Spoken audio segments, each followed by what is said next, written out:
فرماتے ہیں کہ میں نا مزدور لینے گیا، بغداد کے چوک میں مزدور بیٹھے ہوتے تھے، تو میری ان مزدوروں میں سے نا ایک نوجوان بچے پہ نظر پڑی۔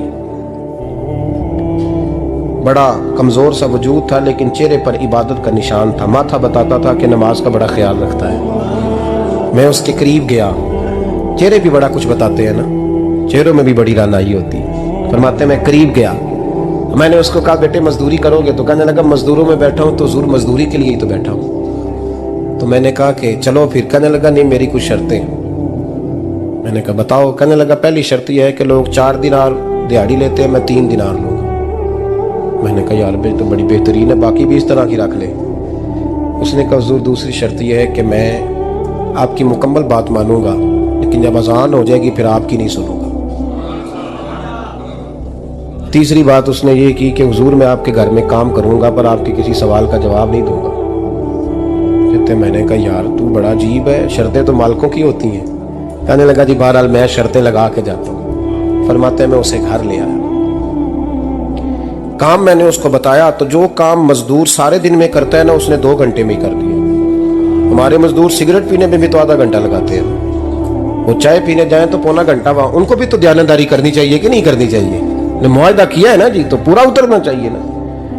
کہتے 2 گھنٹے میں۔ اب کام جب بندہ شروع کراتا ہے تو کام اور نکل آتا ہے۔ کہتے کام میں نے اس کو اور بتا دیا، وہ کرنے لگا۔ اس نے مٹی نکال کے رکھی تھی باہر رستے میں، تو اذان ہو گئی زور کی، اس نے وہیں کدال چھوڑی کہی اور چلنے لگا۔ تو میرا بیٹا کہنے لگا اس کو ذرا برابر کر دو۔ کہنے لگا چپ کر جا، تیرے باپ سے بات ہوئی تھی، جب اذان ہوتی ہے تو میں کسی اور کی نہیں سنتا، صرف اللہ رسول کی سنتا ہوں۔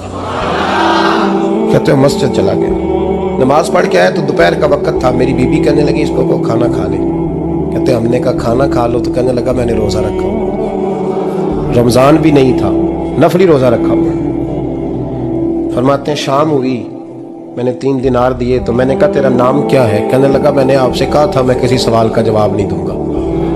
کہتے وہ چلا گیا۔ اگلے دن میں پھر لینے گیا اسے، کام کچھ اور نکل آئے تو لوگوں نے بتایا وہ صرف ہفتے والے دن آتا ہے۔ میں نے کہا کیوں؟ کہنے لگے جی وہ کہتا ہے میرا ہفتے کا خرچہ 3 دینار ہے، جب 3 دینار کما لیتا ہوں تو باقی سارا ٹائم اللہ رسول کی ذکر میں گزار دیا کرتا ہوں۔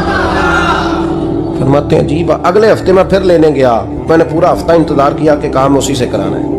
میں جب گیا تو میں نے کہا چلو، کہنے لگا میری شرطیں یاد ہے نا؟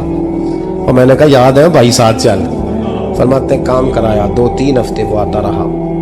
ایک ہفتے میں گیا تو لوگوں نے کہا حضور آج نہیں آیا، کیوں؟ کہنے لگے بیمار ہو گئے۔ کہاں گھر ہے؟ کہنے لگے بغداد کے قبرستان کے پیچھے جو کچی آبادی ہے اس میں رہتا ہے۔ فرماتے میں گیا، دروازے پہ دستک دی تو کہنے لگا حضور آپ ہیں؟ دروازہ کھولا ہے، آ جائیے۔ فرماتے ہیں میں اندر گیا تو میں نے کہا تمہیں کیسے پتا چلا؟ میں کہا تمہیں کیسے پتا چلا میں آیا ہوں؟ کہنے لگا حضور اللہ والے ہو، آپ نہیں آنا تھا، ورنہ امیر تو غریبوں کا پتہ لینے کوئی نہیں آتے۔